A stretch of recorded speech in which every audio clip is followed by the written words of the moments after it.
İranda, xüsusən Azərbaycan məntəqəsində çox az adam tapılar ki, Qaradağı tanımasın. Qaradağ uca dağları ilə, gözəl meşələri ilə Azərbaycanın cənnətidir. Çox təəssüf ki, 1338-də bir dənə ziddi fərhəngi işdə Qaradağın adını dəyişdilər və Ərəsbaran qoydular. Təbriz şəhərdarısı gözəl bir hərəkətdə bir körpünün adını Qaradağ adlandırdı.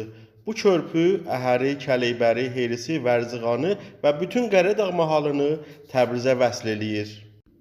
Qaradağ körpüsü turisti və trafiki cəhətdən ustanın və məntəqənin mühüm körpülərindən biridir.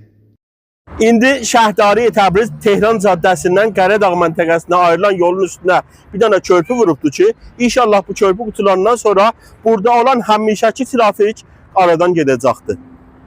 Tarixi adları ihya etmək çox mühüm məsələdir. Biz tariximizi, şəhrimizin tarixini və məntəqəmizin tarixini oxuyub bilməliyik.